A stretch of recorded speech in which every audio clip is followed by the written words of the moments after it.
You know the old saying, the grass is greener on the other side? That's something I definitely struggle with. Is it just me, or is the solar panel on that looking a bit dirty? Just like a bit dusty. You'd think that's going to affect how well things can charge.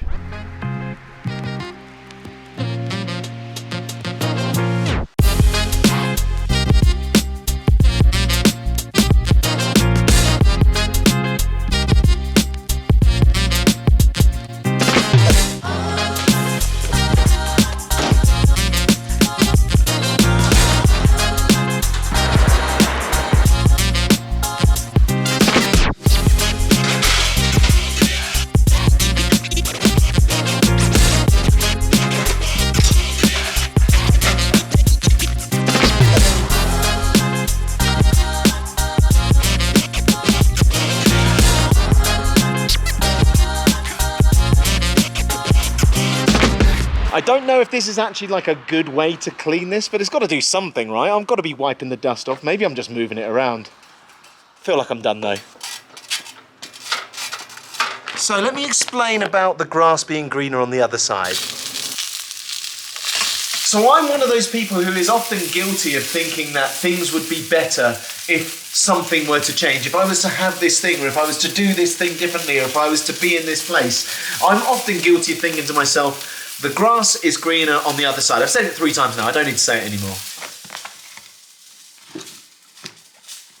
So, before I got a van, before we even got Betty the Berlingo, all I could do was fantasize about getting a van, traveling in a van, what the open road might look like, waking up in a new place every day, and fantastic views and fantastic sunsets, and just all the things that come with it. All the things that I'm hoping I'm demonstrating and showing on this channel. Hopefully, a lot of the things that you guys think about when you think of van life, that is what I think about. And I absolutely love traveling around in Freddie, the van. But when you're in the van, you do start to think, it'd be nice if I was to sit on a normal toilet.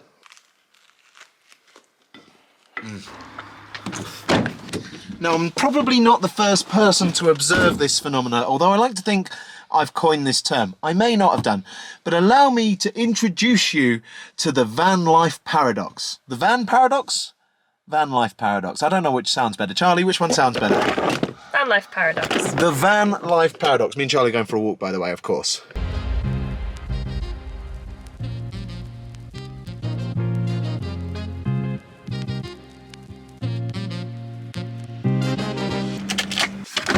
So what does van life offer? Van life offers freedom, it offers an open road, it offers new experiences, it offers a new destination every day if you want it. It offers so much by way of exploring and travelling. It's really quite bloody fun. Wouldn't you agree, Charlie? Yes. Very fun. Look how cool all of this is, by the way. This here is called La Masse. So we've just travelled up the same valley that we've been staying in the chalet in to a place called Les Menuires, and we're going to go for a walk, hopefully, and see a lake. So that's the plan now.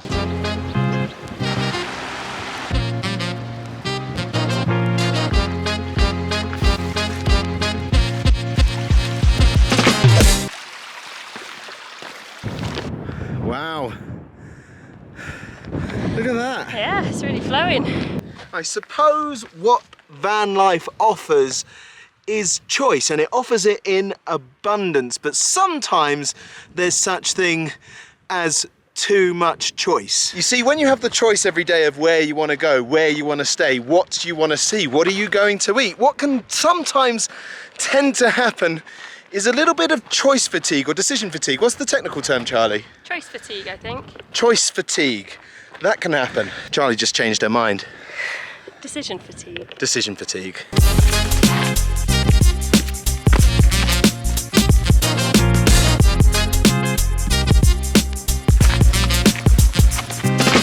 I don't know if you can see like the oranges and the colours down there, but it's starting to get really autumnal. It's really quite pretty. Now, the irony of when you're not in a van, craving adventure, craving the open road, craving unlimited opportunities, to then being in a van and thinking to yourself, oh, I can't be asked to make a decision today. That irony isn't lost on me. I still love being in the van. This is not a complaint. It's a nice problem to have. You having fun there? Yeah. I made it really tall. Go on. I did all of these. That's all you? Yeah. Proud? Yeah.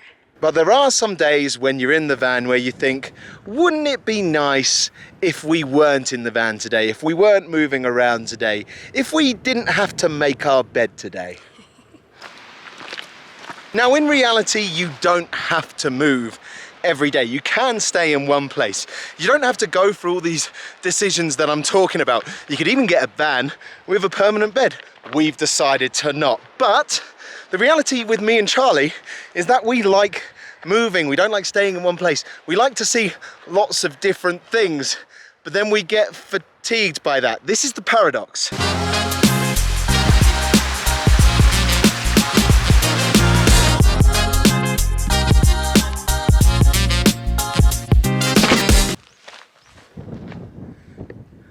So this is the lake that we were hoping to walk to. This is called Lac de Lou. And behind me is a refuge which you could normally stop and have a beer in, but we're out of season now, so just gonna have to have a beer when we finish this walk. But yeah, look at that. How gorgeous is that? That's lovely. You see that there? And you see that there? They're marmots, and the reason I'm whispering is because they're quite skittish. There's also one down there. There's about 10 that I can see right now. There's literally so many marmots here, and I have never seen them before. They're quite skittish, so sorry if the footage of them isn't great. But how cool are they?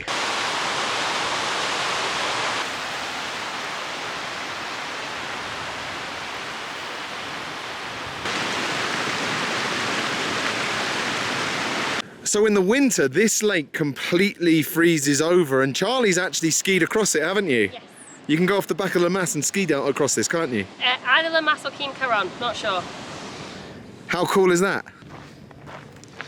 When you live in a camper van and you're familiar with the van life paradox, when the opportunity comes to stay in a chalet like it came up for us and like we're doing at the moment, you take the opportunity because you think to yourself, great, bigger kitchen, better loo, I know where I'm going to shower, no making the bed.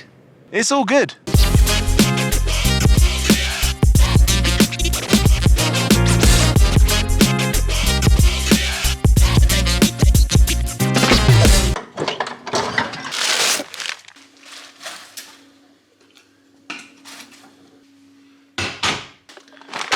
So me and Charlie are now trying to settle down for an evening in the chalet, and we're trying to make the most of being in here. We're lighting a fire, we're making a fondue because there's a fondue set. I'm gonna have a bath, genuinely trying to make the most of being in here. But here's the thing, when you're inside, when you're away from the van, all you can think about is getting back out on the road in the van. And that is the van life paradox in a nutshell.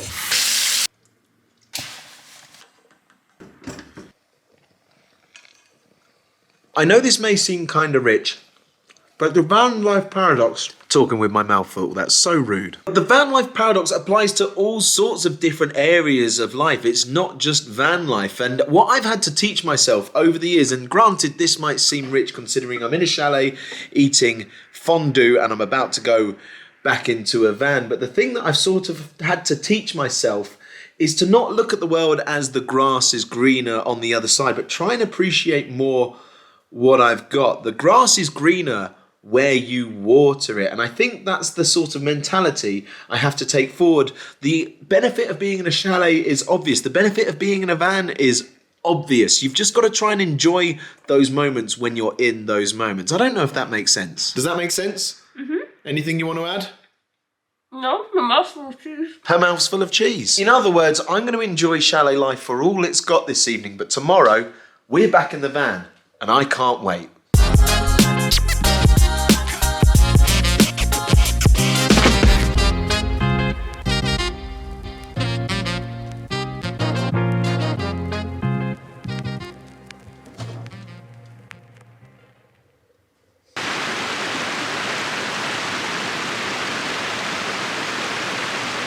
That was a long way to get the camera. That was a long way.